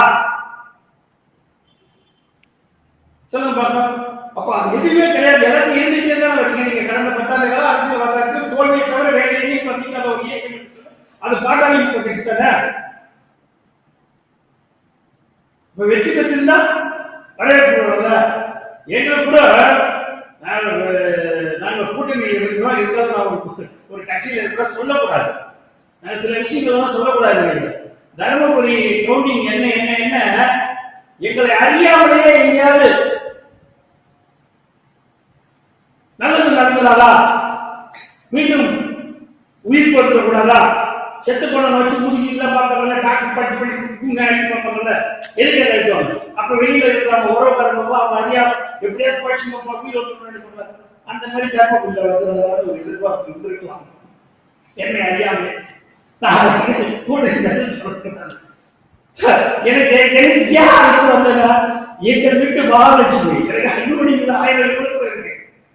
எங்கள் வீட்டு மகாலட்சுமி அந்த கோயிலை ஆண்மொழியை அறிக்க வேண்டும் என்பதற்காக நாங்கள் போக கோயில் கட்ட வேண்டியதில்லாத எங்க அண்ணியாரு, எங்களுடைய சரஸ்வதி அம்மையாரு, நாங்களாம் கோயிலா போய் பட்டு புடவை எல்லா விதமான அந்த பூஜைக்கு தேவையான பொருட்கள் எல்லாம் வச்சுக்கிட்டு அந்த காலம் நேரம் குடித்து அங்க போய் பூஜை அந்த வயலப்பட்ட பூஜை அந்த பூஜைக்கு செஞ்சு எப்படி அக்னிலாம் யாகம் வளர்த்து அதெல்லாம் இது பண்ணி ஒரு ஆண் குழந்தை வர வேண்டும் என்று தவம் இருந்தோம்.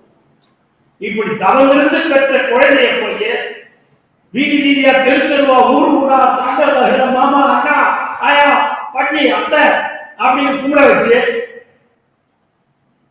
இந்த புள்ள ஒரு ஒரு இவ்வளவு ஒரு சின்ன வயசுல இவ்வளவு டெடிகேஷனா இவ்வளவு இதா வீதி வீதியா போய் கத்துது, இதுக்காக சீட்டு ஜெயிச்சிருக்கோம் அப்படி விமர்சனம் கேட்டாரோ கேள்விக்கு நான் உண்மையை சொல்றேன். இதெல்லாம் தப்பா நினைச்சு கூட தப்பா எடுத்துக்கூடாது. இந்த குழந்தை இப்படிதான் கஷ்டப்பட்டு நாங்க போய் அதை கேட்க அவங்க ஓட்டு கேட்கலாம், அவங்க ஓட்டு போட சொல்லல. பட் டிவியில அந்த இதெல்லாம் நிகழ்வுலாம் பார்க்கிட்ட போது வெய்யி வேவாத வெய்யி எங்க மகாலட்சுமிங்க, எங்க வீட்டு மகாலட்சுமி அவர் என்ன பண்ணாலும் என்னை பத்தி தலைப்போட விமர்சனம் பண்ணி போடும். அது எனக்கு கேட்குங்க. நாளைக்கு கட்சிக்காரர் வந்து கண்ணா திட்ட சொல்வாரு, ஏன் சொல்வாரு, வாட்ஸ்அப்ல போடுவாங்க, பேசுவாங்க, எது இருந்தாலும் போட்டு அந்த குழந்தை அந்த கருவுல அந்த குழந்தை பெற்று வர ஒரு குறிப்பிட்ட வெளியே இருக்கு. ஒரு குறிப்பிட்ட வயசு வரைக்கும் அவர் கேபினெட்ல உயர் உச்சபட்ச அதிகாரத்தில் இருக்கின்ற போது பிறந்த குழந்தை, 3வது குழந்தை. அப்படி நாங்க செல்லமா பார்த்துக்கிட்ட குழந்தை அது. அப்ப அது எல்லாருக்கும் போய் கையேற்றும் போது எனக்கெல்லாம் என்னடா இப்படி எல்லாம் ஒரு பாதை தேவை, ஏன்டா இது இப்படி எல்லாம் நம்ம போகுது, எதுக்குடா இந்த பிள்ளைய வந்து இந்த மாதிரி வீதி வீதியா தெருவா அடைய போடுறாங்க அப்படிங்கிற வேற வழி இருக்குது. அதுக்காவது எப்படியாவது நாங்கள் சௌமியா ஜெயிச்சிருந்தோம் அப்படிங்கிற ஒரு உள்ளுக்குள்ளார எதையும் சொல்ல முடியாது. அப்படி அதை சொல்ல முடியாது. ஜவுங்க ஜெயிச்சு சொன்னாங்க, ஓ நீங்க இன்னும் சாதி பாஸ்தல் இருக்கீங்களான்னு கேட்டுவாங்க. அது எங்க குழந்தை என்னுடைய தியாகத்துக்காக அந்த வெற்றி வரணும்னு நினைச்சேன். ரொம்ப விரிவா இப்ப உங்களுடைய மன கும்பரலை சொன்னீங்க. குறிப்பாக அன்புமணிக்கு முன்னாடி அன்புமணிக்கு பின்னாடி இந்த கட்சி குறித்து ரொம்ப தெளிவா நிறைய விஷயத்த சொல்லியிருக்கீங்க. இந்த கட்சி எப்படி மாறி இருக்கு அப்படிங்கறது ரொம்ப தெளிவா சொன்னீங்க. இப்ப ஒரு கருத்து, அவருடைய மகனோட இதே மாதிரி ஒரு யூடியூப் சேனல் உட்காந்து அவர் குடும்பத்துல பேசுறாரு. அந்த பொண்ணுக்கு பரவாயில்ல வச்சுட்டா ஆப்சன்ட் அன்புமணி தானே அப்படின்னு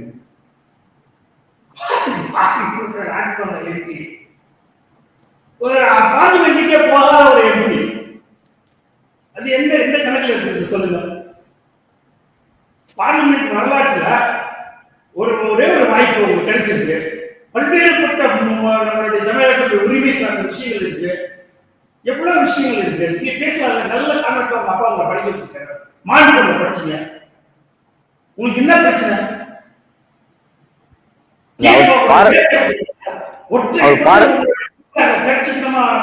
நீங்க பாருங்க, இன்னைக்கு பார்லிமெண்ட் நடவடிக்கையில இன்னைக்கு வெங்கடேசன் கம்யூனிஸ்ட் கட்சியுடைய வெங்கடேசன் என்ன பேசுறாரு, நம்முடைய ஆகாச எப்படி பேசுறாரு, நம்ம கனிமொழி எப்படி பேசுறாரு சொல்லுங்க, நம்ம சிவா திருச்சி சிவா எப்படி பேசுறாரு, நம்ம தமிழச்சி தங்கப்பாண்டி எப்படி பேசுறாங்க.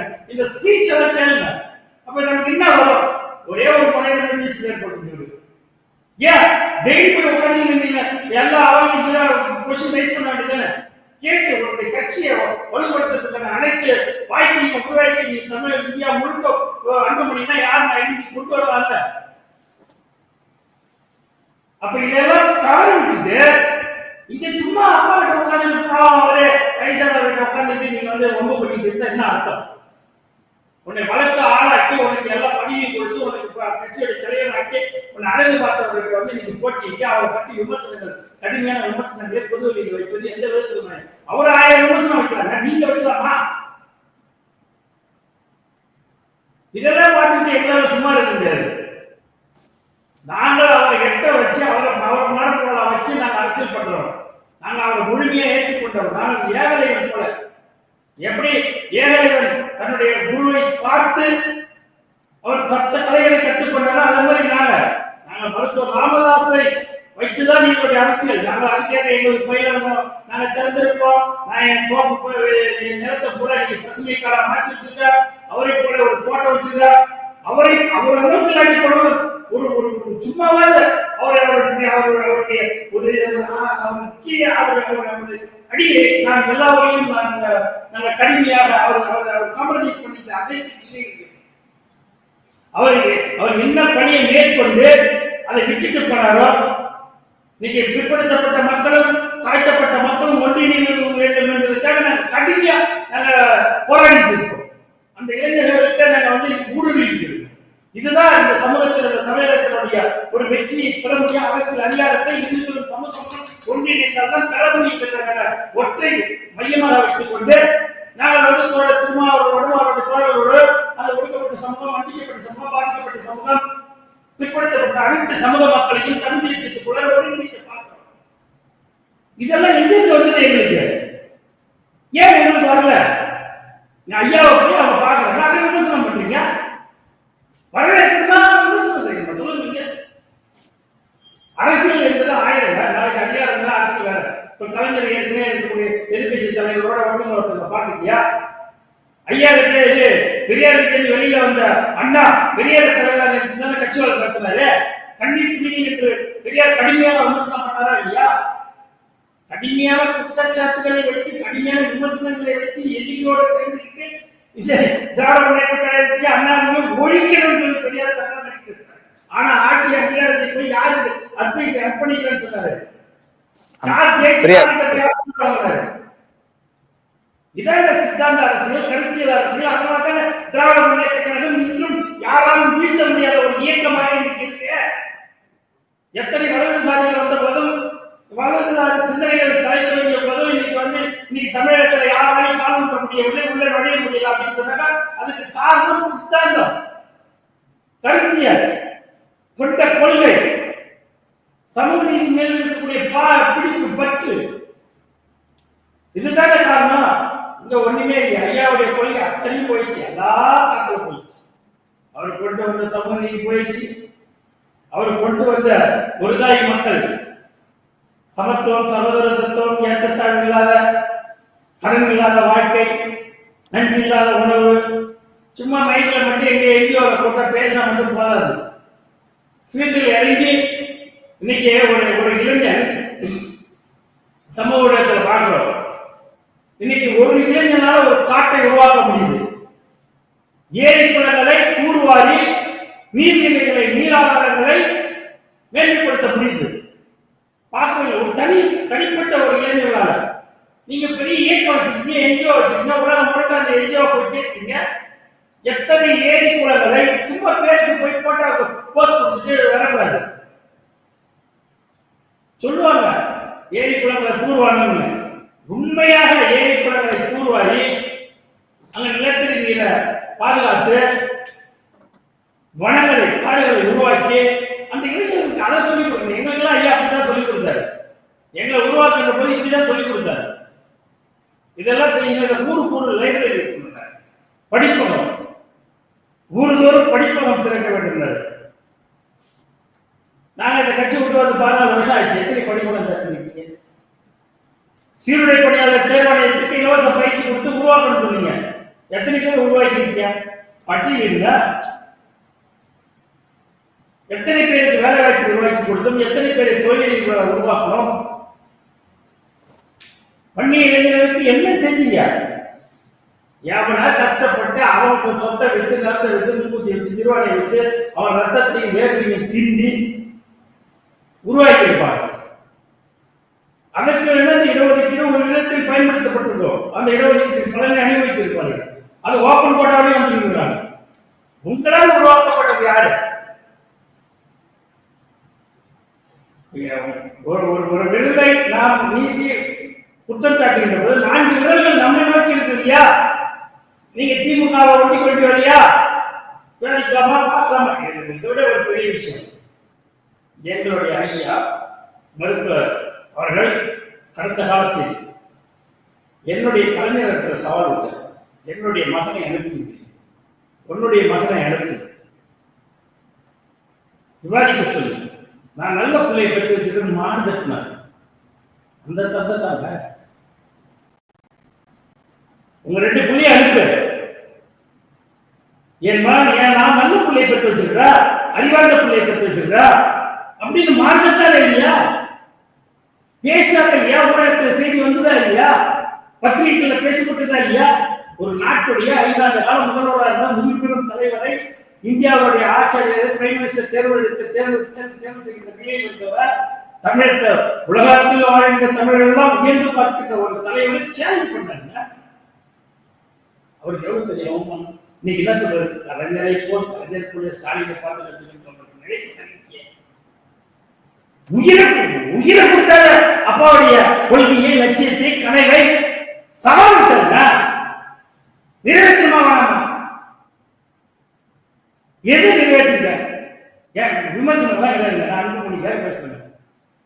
நான் அவங்க அன்புமணியுடைய சகோதரனா பேசுறேன். நம்ம அப்பா நம்ம ஐயா பேசினது எந்த நம்பிக்கையில இந்த சேலஞ்ச் பண்ணியிருக்கோம்? அதெல்லாம் போயிட்டு போச்சா இல்லையா? இதெல்லாம் செய்தியில வந்தது தானே, ஊடகத்துல வந்தது தானே, பத்திரிகையில வந்தது தானே.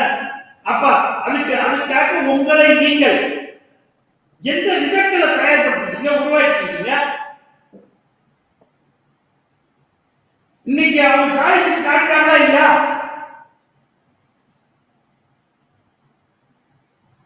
இன்னைக்கு ஸ்டாலின் சாதிச்சு காட்டிட்டு அடுத்து தமிழக முதல்வர் ஸ்டாலின் அடுத்தபடியாக உதயநிதி ஸ்டாலின் அவர்களை உருவாக்கிட்டாங்களா இல்லையா?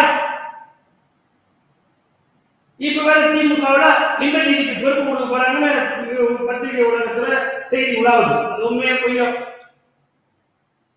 அன்னைக்கு ஆனா கலைஞர் இவ்வளவு அதிகாரம் இருந்து அவர் பயந்தார் தன்னுடைய மகனை அரசியல் கொண்டு வரதுக்கு. இன்னைக்கு ஒன்றுமே ஏதாவது தூக்கி போட்டுட்டு செகண்ட் பிளேஸ்ல கொண்டு துணை முதல்வர் உட்கார வச்சுட்டாங்கல்ல, அந்த கட்சியை கட்டுப்பாட வச்சுட்டாங்கல்ல, சீனியர் தலைவர்கள் ஏத்துட்டாங்கல்ல. ஏதாவது ஒரு சின்ன குமுறல் எதிர்ப்பு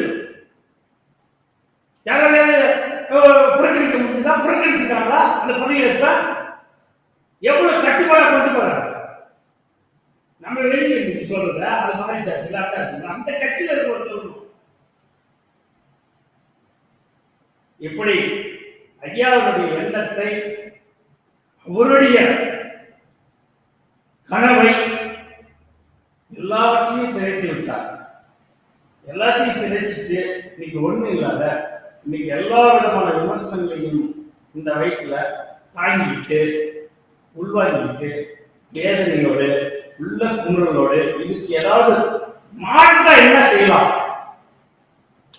இது எப்படி இப்படியே சொல்லுவாங்க இல்ல, ஒட்டுமொத்த ரத்தம் பிளட், இப்ப உங்க பிளட் ரேட்டிங் குறைஞ்சு போச்சு, அது போச்சு என்ன சொல்லுங்க, எல்லா பிளட்டையும் எடுத்துட்டு கம்ப்யூட்டர் மருந்து வேற வந்து ஒரு பிளட் மாற்றணும் அப்படின்னு சொல்லுவாங்க இல்லையா, உயிர் காட்டணும்னா அதைத்தான் அவர் செய்யணும்னு நினைக்கிறார். அவர் ஒரு மருத்துவர். இது ஈரல் வரைக்கும் கெட்டு போச்சு. அகாலி மக்கள் கட்சி ஈரல் வரைக்கும் கெட்டு போச்சு. எல்லாம் துணிப்பாளவன் சாதனை அடிக்கிறவன் மட்டும் நல்ல மாதிரி முடிச்ச வச்சு மூத்தால ஒரு சிலரை தவிர்த்து ஒரு சிலர் நல்லவர்கள் இருக்கிறாங்க, எல்லாரையும் சொல்லல நான். இது கூட்டம் அதிகமாகி போச்சு. தியாகம் இல்ல, அர்ப்பணிப்பு இல்ல, உழைப்பு இல்ல, கொள்கை இல்ல, லட்சியம் இல்ல, ஒரு தொலைநோக்கு பார்வை இல்ல. மாற்றி கட்சி பொறுப்பாளர் அவங்க என்ன ஓட்டுவாங்க உடனே பொறுப்பு மாற்றி போட்டுட்டு அந்த கட்சியிலிருந்து வெளியேற்றப்பட்ட மாவட்ட செயலாளர்களுடைய பட்டியலை பார்த்தீங்கன்னா ஒரு மாவட்டத்தில் 150 பேர் 200 பேர் இருக்கும். திராவிட முன்னேற்ற கழகத்தினுடைய தலைமை இன்னைக்கு வருவா ஒவ்வொரு மாவட்டத்திற்கு நிற்கிறதுனா அந்த மாவட்ட செயலாளர்கள் என்ற குறிப்பிட்ட மன்னர்கள் தான் அந்த ஆளுமை. இப்ப 3வது தலைமுறையே அவங்க அந்த கட்சியில அங்கங்க மாவட்டத்துக்கு வரும். 3வது தலைமுறை வந்து போச்சு. இப்ப எங்க மாவட்டத்தில் எடுத்தீங்கன்னா அவர் எம்ஆர்கே முட்டம் கிருஷ்ணமூர்த்தி அவர்கள், அவருக்கு பிற்பாடு எம்ஆர்கே பன்னீர்செல்வம் அவர்கள், அவருக்கு பிற்பாடு எம்ஆர்கே பன்னீர்செல்வத்துடைய மகன் கதிரவன் அவர்கள் மாவட்ட பொருளாளர் வந்துட்டார். இப்படி எல்லா மாவட்டங்களிலும் 3வது ஜெனரேஷன் வந்து போச்சு. நீங்க எந்த மாவட்டத்திலையும் யாரையும் வளர விடுறது கிடையாது, யாரையும் வாழ விடுறது கிடையாது. எல்லாரையும் அவன் கடை வாங்கி கார் வாங்கினாலே கட்சி வச்சு சம்பாதிச்சான்னு நினைக்கிறது. இது எதை நோக்கி சொல்லணும்? இப்படிதான் இந்த இயக்கம், இந்த கட்டமைப்பு இன்னைக்கு சீர்குலைந்து போயிருக்கிறது. இதை முற்று முழுவதுமாக மாற்ற வேண்டும் என்று ஐயா நினைக்கின்றார். அவர் நாங்கள் சென்று சந்திக்கின்ற போது மிக வாஞ்சியோடு என்னை வரவேற்று அன்பாக என்னிடம் பேசினார். என்னுடைய குழந்தைகளை பற்றி கேட்டார், என்னுடைய குடும்பத்தை பற்றி கேட்டார், என்னுடைய சகோதரன் என்ன செய்ய எப்படி இருக்காரு, 2 பேரும் ஒற்றுமையா இருக்கீங்களான்னு கேட்டாரு. 2 பேரும் பேசிக் கொண்டு இருக்கீங்களா, பேசாம இருக்கியா, இப்படி எல்லா விஷயத்தையும் கேட்டாரு. அவர் செய்த தவறை, எங்கள் விஷயத்தில் அவர் செய்த தவறை ஒரு துரோகியின் பெயரை சொல்லி ஒரு எட்டப்பனை நான் பேச்சு கேட்டுட்டார், நான் அவசரப்பட்டுட்டார், நான் நிதானமாக முடிவெடுத்து நான் பண்ணியிருக்க கூடாது, தப்பு பண்ணிட்டேன் அப்படின்னு சொல்லி எங்க விஷயத்துல சொன்னார். அதுக்கு சாட்சி நிறைய பேர் வச்சுக்க சொன்னாரு. ஒன்னும் தனியாக புதுசு புதுசுலாம் சொல்லல. நான் தப்பு பண்ணிட்டேன், நான் அவசரப்பட்டு கூடாது, அந்த துறை பையனால அந்த ஒரு எட்டப்பன் ஒரு கரிகாலி எந்த தரமும் இல்லாத தகுதி இல்லாதவருடைய பக்கத்துல வச்சிருந்தா அப்படின்னு சொல்லி ஐயா சொன்னார். அவன் தான் வந்து இல்லாத சொல்லி விட்டுட்டான், அந்த எமோஷனல் எடுக்க முடிவு தப்பு தான் அது அப்படின்னு சொல்லி சொன்னார். எப்படி இருக்கீங்க, நல்லா இருக்கா அப்படின்னு விசாரிச்சாரு. அடிக்கடி வாங்க வரணும் நீ அப்படின்னு சொன்னாரு. ஐயா நிச்சயமா வர உடம்பு பார்த்துக்குங்க, நான் நல்லா இருக்கேன், கவலைப்படாதீங்க, ஒன்றும் நடந்துடாது, பார்த்துக்கலாம் அப்படின்னு ஒரு ஆர்வத்துல அவருக்கு சொல்லிட்டு மற்ற அப்படி எங்க அம்மாவை போய் சந்திக்கணும்னு சொல்லிட்டு அவங்கள போய் அவங்கள வந்து யாரும் பெரும்பாலும் கட்சிக்காரர்கள் அவர்கள்லாம் அவங்கள சந்திக்க மாட்டாங்க. அப்போ நான் போன நான் சொன்ன உடனே அவங்க உள்ள கூப்பிட்டாங்க. போயிட்டு அவங்களை பார்த்து உடம்பு பார்த்து ரொம்ப நாளாகி போச்சுப்பா பார்த்து அந்த பாஞ்சை கிராமத்தில் இருக்கக்கூடிய தாய்மார்கள் பேசுவோம் இல்லையா, அந்த தாய்களோடு அந்த வாஞ்சையோடு என்னிடம் பேசினாங்க. உடம்பு பார்த்தீங்கன்னா பார்த்துக்கலாம், எங்கேயும் போயிட மாட்டார், எல்லாம் நல்ல முறையில் ஒரு முடிவு போறதுதான் சொல்லுவாங்க. இப்ப எங்களுடைய ஐயா அம்மையார் இருவருடைய உடல்நலம் கருதியாக இவர் கொஞ்சம் நிதானமான போக்கை கடைபிடிக்க வேண்டும் என்பதுதான் எங்களுக்கு. அதனாலதான் எங்களுக்கு வேற என்ன, ஏதாவது பண்ணிட்டு போ, அதுக்கு பிற்பாடு நீ எதை வேணுமான்னு பண்ண யாரு கேட்க போறா, கேட்க யாரு இருக்கா? கட்சியில் இரண்டாயிரத்து தலைவர்கள் இந்த செல்வா போல தலைவர்கள் யாராவது இருக்கிறாங்களா? ஒண்ணு கிடையாது, அப்படியெல்லாம் ஒண்ணு கிடையாது. அப்படியெல்லாம் யாரையும் விட்டு வைக்க மாட்டீங்க. அதனால அவர் அவருடைய கடந்த கால அரசியல் வரலாற்றில் இருந்து பாடம் கற்றுக்கொள்ள வேண்டும். நாம் ஏன் இந்த நிலைக்கு ஆளானோம் என்பதை தன்னை சுற்றி இருக்கின்றவர்களை துதிப்பாடுவர்களை ஜால்ரா அடிக்கணும். அவங்க ரொம்ப ஜாக்கிரதையா இருக்கணும். எப்பவுமே அரசியல் என்பது உங்களுக்கு வந்து அவர் அர்த்த சாஸ்திரத்திலிருந்து இன்னைக்கு இருக்கக்கூடிய எல்லா இதுலையும் சொல்லக்கூடிய விஷயங்கள் என்ன கூட இருக்கிறவங்க பெரிய டேஞ்சர்ஸ். அப்ப அவர் கூட இருக்கிறவங்க நல்லவங்க யாரும் இடிப்பாறை இல்லாத இடிப்பாறை இல்லாத ஏமாறவன்னா கெடுப்பாறை இல்லாத கெடுவான்னு சொல்லுவாங்க இல்லையா, அதே மாதிரி தன்னுடைய கருத்துக்களை தான் செய்கிற விஷயங்களை தான் செய்ய நினைப்பதை இல்ல தன்னுடைய நடவடிக்கைகளை விமர்சிக்கவே கூடாது என்று சொல்வது என்ன மனநிலை. அப்ப எந்த இருக்கிறவங்களுக்கு தானே தெரியும் நீங்க எந்த இடத்துல தப்பு பண்றீங்க, என்னென்ன பண்றீங்க, அதனால யாரு பாதிக்கப்படுறா, மத்தவங்க என்ன சொல்றாங்க. நம்மகிட்ட சமூகம் இருக்கு, கேமரா இருக்கு, வாயில வந்ததெல்லாம் பேசிட்டா நிதானமா வார்த்தையில கண்ட்ரோல் வேணும். நம்மகிட்ட கடுமையா போய் நான் இப்ப நீங்க கேட்டீங்க அப்படியே கடுமையா குரல் இருக்கு. அன்புமணி மீது அவ்வளவு கோபம் இருக்கு எனக்கு.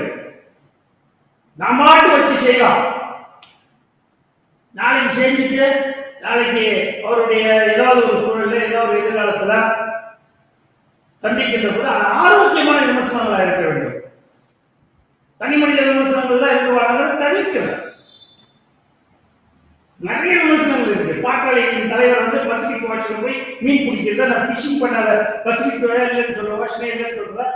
இதான் பாட்டாளி தலைவருடைய லட்சணம். பிரஸ் மீட்ல சொல்றீங்களா இல்லையா? ஒரு தனிநபர் ஒரு ஓஷன்ல போய் ஒரு பெரிய வளைகுடாவில் போய் உட்கார்ந்து மீன் பிடிக்கணும் ஆழ்கடல்ல பெரிய சமுத்திரத்தில் அப்படின்னு சொன்னாக்கா உன்னுடைய என்டர்டெயின்மெண்ட்டுக்கு எத்தனாயிரம் கோடியை நீ செலவு செய்தார். உலகத்தில் நீங்கள் செல்லாத நாடு, உலகத்துல நீங்கள் செல்லாத பயணிக்காத நாடே இல்லை. உங்க பாஸ்போர்ட் என்ட்ரி சொல்லுது. அந்த உலக நாடுகளுடைய பயணத்தின் மூலமாக பாட்டாளிக்கு உனக்கு கொடி கட்டினவனுக்கு உனக்கு கோஷம் பட்டவனுக்கு நீ வாழ்வுன்னு சொன்னவனுக்கு நீங்கள் செய்தது இல்லை. அந்த பயணத்தின் மூலமாக உங்களுடைய தனி மனித சுகத்துக்காக கோடிகளை வாங்கி எடுத்துக் கொள்ள செலவு பண்ணுவாங்க. ஆனால் ஒருத்தர் ரூபாய் கூட கிள்ளி கட்சிக்காரனுக்கோ தன்னை நம்பி வந்தவனுக்கோ கொடுத்ததாக வரலாறு. அப்படி செஞ்சுட்டு ஆயிரக்கணக்கான மருத்துவர்களையும் பொறியாளர்களையும் உலக நிறுவனங்களுடைய தலைவர்களையும் ஜுடிஷியலாகவும் ஐஏஎஸ், ஐபிஎஸ், ஐஎஃப்எஸ், ஐஆர்எஸ், அந்த யூபிஎஸ் 27 சர்வீஸ் இப்படி எத்தனையோ உருவாக்கி இருக்கிறாங்க. எத்தனையோ இன்னைக்கு நீங்க காலத்துக்கு பிற்பாடு அது ஒண்ணுதான் இன்னைக்கு 20 வருஷம் ஆகி வச்சு நீங்க அவ்வளவு எங்கேயோ போயிருப்பாங்க. உலகத்தில் உச்சாணி பொம்பளை இந்த சமூகம் இருக்குமா இருந்தாரா? ஆனா உங்களுடைய பெருமை, சுய பெருமை பேசுறீங்க. அந்த சுய பெருமை எவ்வளவு அதுதான் மீடியாவில் நீங்க சொன்ன பதிவை வச்சு நான் பார்க்கறேன்ல. நீங்க ஒரு கட்சிக்கு வழியிலான ஊமை ஜனங்கள் நீங்க ஐயா குறிப்பிடுறாரு அப்படின்னு சொல்லுவாங்க. இந்த ஊமை ஜனங்கள் இன்னைக்கு விழுப்புரம் மாவட்டத்தில் தான் அதிகப்படியான குடிசைகள் இருக்கு. இன்னைக்கு வறுமையில் இருக்கக்கூடிய மக்கள் வாழலாம். ஆனா அதோடைய தலைவன் நீங்க தானே சொல்றீங்க, நீங்க தானே டாட் போட்டுருக்கீங்க, நீங்க தானே சீல் போட்டீங்க. நீங்க என்ன செஞ்சிருக்கீங்க? உலகத்தினுடைய பசிபிக்ல நான் மீன் பிடிக்காத பசிபிக்கே இல்லை, நான் ஃபிஷிங் அப்படின்னு சொன்னா நீங்க எப்படி பாட்டாளிகளுடைய தலைவராக இருக்க முடியும்?